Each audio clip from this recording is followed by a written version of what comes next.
January 22nd, 1783, Congress ratified a contract stating that all bills of credit emitted, monies borrowed, and debts contracted by or under the authority of Congress before the assembling of the United States in pursuance of the present Confederation shall be deemed and considered a charge against the United States for payment and satisfaction whereof the United States and the public faith are hereby solemnly pledged.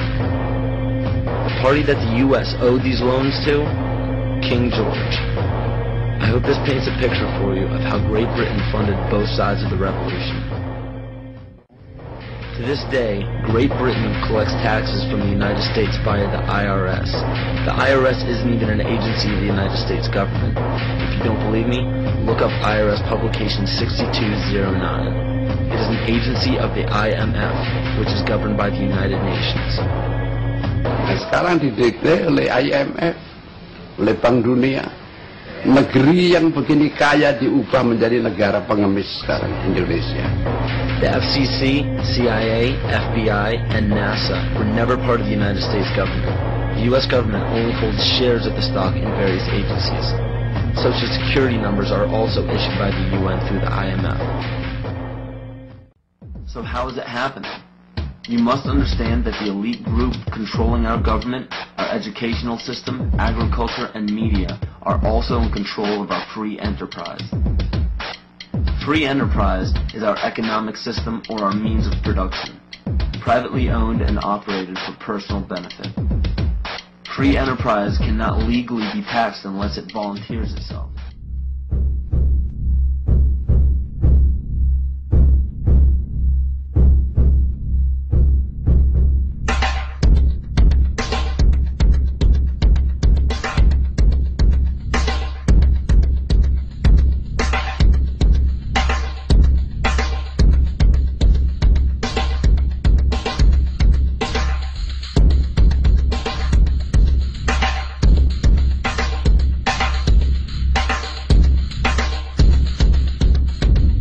In 1775, the American Revolutionary War began as the American colonies sought to detach from England and its oppressive monarchy.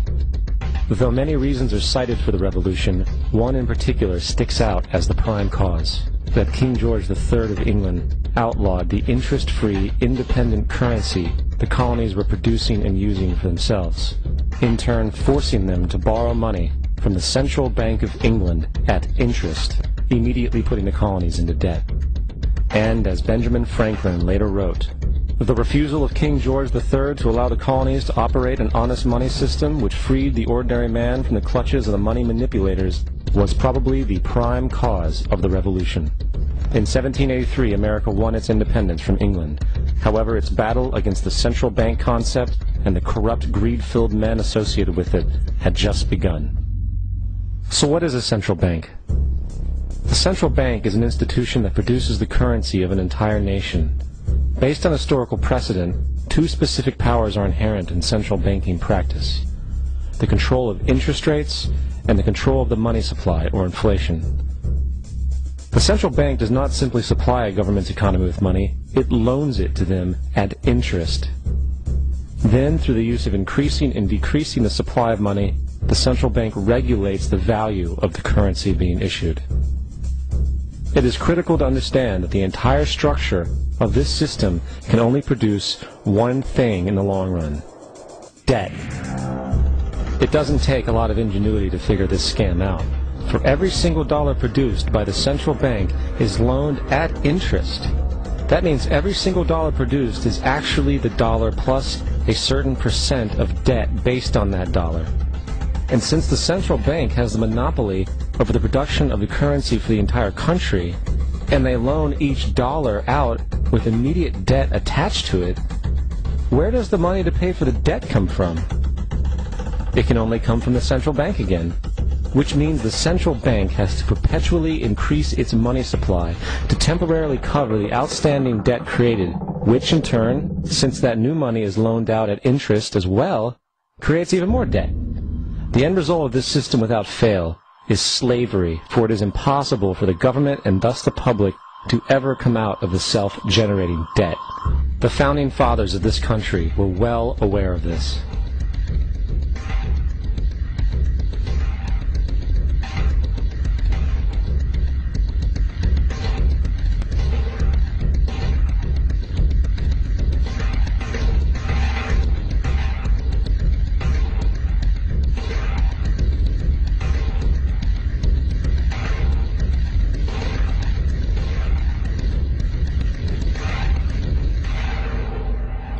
By the early 20th century, the U.S. had already implemented and removed a few central banking systems, which were swindled into place by ruthless banking interests. At this time, the dominant families in the banking and business world were the Rockefellers, the Morgans, the Warburgs, the Rothschilds. And in the early 1900s, they sought to push, once again, legislation to create another central bank. However, they knew the government and public were very weary of such an institution, so they needed to create an incident to affect public opinion. So, J.P. Morgan, publicly considered a financial luminary at the time, exploited his mass influence by publishing rumors that a prominent bank in New York was insolvent or bankrupt. Morgan knew this would cause mass hysteria, which would affect other banks as well. And it did. The public, in fear of losing their deposits, immediately began mass withdrawals. Consequently, the banks were forced to call in their loans, causing the recipients to sell their property, and thus a spiral of bankruptcies, repossessions, and turmoil emerged. Putting the pieces together a few years later, Frederick Allen of Life magazine wrote, "The Morgan interests took advantage to precipitate the panic, guiding it shrewdly as it progressed."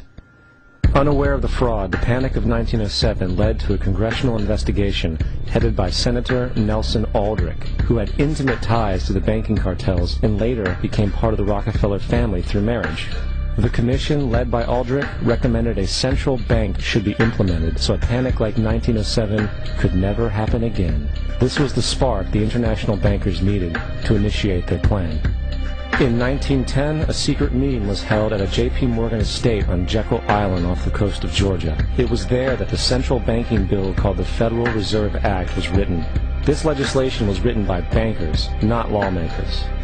This meeting was so secretive, so concealed from government and public knowledge that the 10 or so figures who attended disguised their names when en route to the island.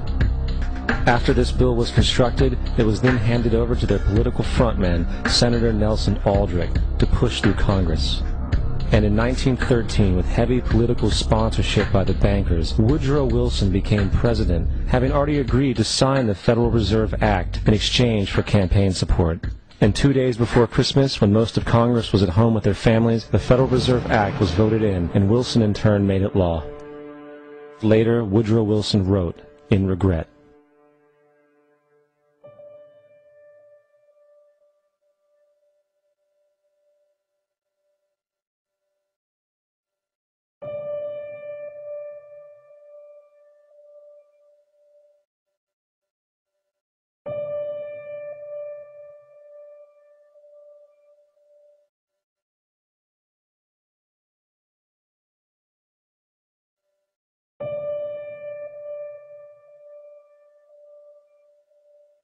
Congressman Louis McFadden also expressed the truth after the passage of the bill.